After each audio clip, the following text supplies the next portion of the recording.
কে জানি বলতেছিল দাড়ি রাখা কি সুন্নত, ফরজ।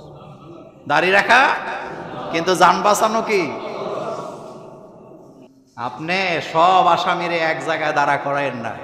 আপনি নিরপরাধ মানুষকে যদি আসামি বানান, আপনি দেখবেন ভাগ্যও যাবে না, হাসতে হাসতে ফাঁসির মঞ্চে চলে যাবে। কিন্তু যে অরিজিনাল চোর ধরার আগে দাড়ি কামায়া দেশ থেকে পালায়া যাওয়া। আপনি বুঝেন না এখনো কিছু, আপনার ব্রেনে ঢুকে না কেন? আমি কোনো অন্যায় করিনি, আমার লুকানো কোনো দরকার আছে?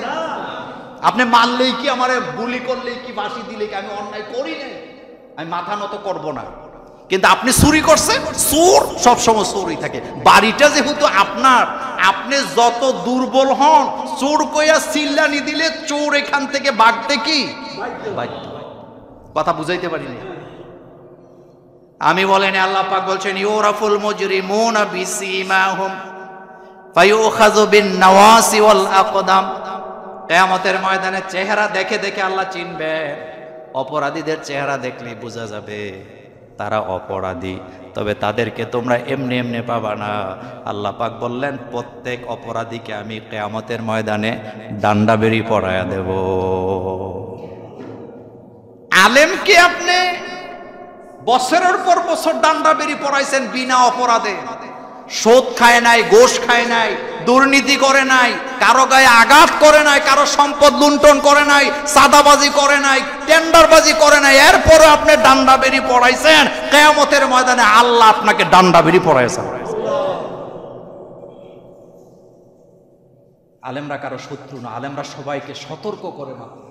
আমরা হইলাম সতর্ককারী। আমরা কি সতর্ক করছি কত যে জালেমের পরিণতি খুব ভয়াবহ হয়। আল্লাহ ছাড় দেন কিন্তু ইন্না বাদশা রব্বিকা। আমি বাহাবা নিচ্ছি না, আপনি এখান থেকে শিক্ষা গ্রহণ করেন। যার কলমের তৈরি করা আইন দিয়া হাজার হাজার মানুষের হাতে পায়ে ডান্ডা বেড়ি পরানো হয়েছে, তার পক্ষে আইনজীবী একজনও দাঁড়াতে সাহস করেন।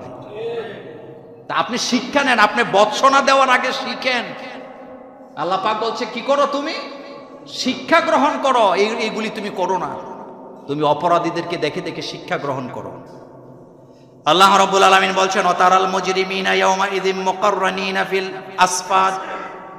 কিয়ামতের ময়দানে তোমরা দেখতে পাবা অপরাধীদেরকে আমি ডান্ডা বেড়ি পরায়া, শিকল পরায়া তোমাদের সামনে হাজির করে দেব। কিয়ামতের ময়দানে কোটি কোটি মানুষের সামনে যারা শিকল পরা অবস্থায় থাকবে তাদের ইজ্জত থাকার কথা না। আহারে, কতটা ভয়ানক হবে তাদের চেহারা, কতটা ভয়ানক আপনি চিন্তা করেন তো। আল্লাহ পাক বলছেন মুকাররানিনা ফিল আসফাদ, আমি তাদের হাতে পায়ে ডান্ডা বেড়ি পরায়া রাখবো। আচ্ছা বলেন তো, হাসরের মাঠ থেকে কি ভাগার কোনো সুযোগ আছে? না। তো আল্লাহ ডান্ডা বেড়ি পরাবে কেন? কিছু কি বুঝতেছেন? ওখান থেকে তো ভেগে যাওয়া যাবে না, ভাগার কোনো সুযোগ। তাহলে আল্লাহ ডান্ডা বেড়িটা কেন পরাবেন? ডান্ডা বেড়িটা আল্লাহ এই জন্য পরাবেন যাতে আপনারা দেখে দেখে বুঝতে পারেন দুনিয়াতে আমাদের উপরে জুলুম করছিলা, আজকে তোমার বাঁচার কোনো রাস্তা নেই। কিন্তু অপরাধীরা, আমাদের বাংলাদেশে একটা কথা আছে, চোরের মায়ের, আরো জোরে বলেন। আল্লাহ পাক বলেন অপরাধীরা সেদিন বলবে আল্লাহি রব্বিনা মা কুন্না মুশরিকিন। আল্লাহ এই অপরাধগুলি আমরা করি নাই, তোমার ফেরেশতারা আমাদের বিরুদ্ধে বানায়া বানায়া লেখছে। কোরআনে যে আল্লাহ কত কথা বলছে চিন্তা করেন তো। কি বলবে? এগুলা করি নাই, ফেরেশতারা বানায়া বানায়া বলছে। আচ্ছা ফেরেশতারা কি বানায় বানায় লিখছে? আল্লাহ পাক বলেন এই পরিস্থিতির মোকাবেলা আমি কিভাবে করব শোনো। আলিয়াউমা নাখতিমু আলা আফওয়াহিহিম ওয়া তুকাল্লিমুনা আইদিহিম ওয়া তাশহাদু আরজুলুহুম বিমা কানু ইয়াকসিবুন। আল্লাহ পাক বলেন সেই অপরাধীরা যখন মুখ দিয়া বলবে আমি অপরাধ করি নাই, ফেরেশতারা আমার বিরুদ্ধে ষড়যন্ত্র করছে, আমি তখন বলবো আলিয়াউমা নাখতিম, মুখ বন্ধ, মুখ প্রত্যেক অপরাধীর জবানকে আল্লাহ তখন বন্ধ করবে। বন্ধ করতে পারবে না বোধহয়। আল্লাহ পাক বলেন আলিয়াউমা নাখতিমু আলা আফওয়াহিহিম, জবান বন্ধ, মুখ বন্ধ কর, কোনো কথা শুনবো না। আপনারা বলবেন তাইলে কথাটা বলবে কি? আল্লাহ পাক বলছেন ওয়াতাশহাদু আরজুলুহুম, কথা বলবে হাতে। সুবহানাল্লাহ ভাইজি।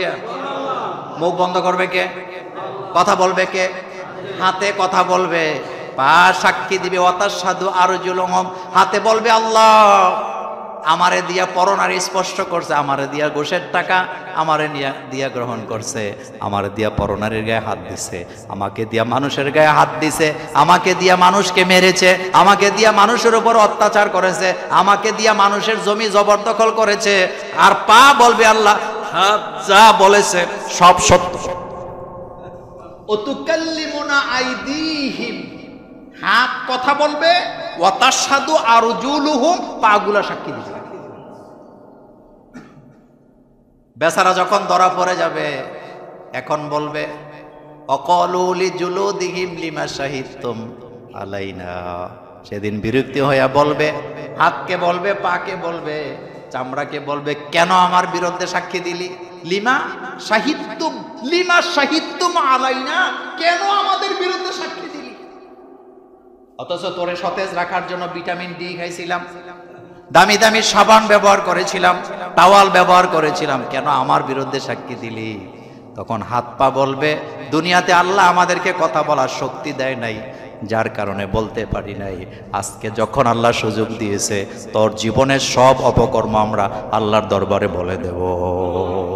এই হাত, এই পা, এই চামড়া আপনার আমার বিরুদ্ধে কিয়ামতের ময়দানে আল্লাহর আদালতে সাক্ষী দিবে।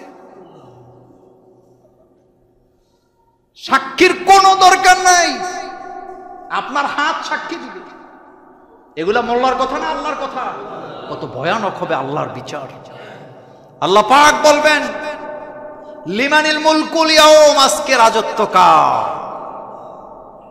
কেউ কিচ্ছু বলবে না, ভয়ে সবাই কাঁপতে থাকবে। জবাবটা আল্লাহ দিবেন, আল্লাহ প্রশ্ন করবেন, আল্লাহ জবাব দিবেন।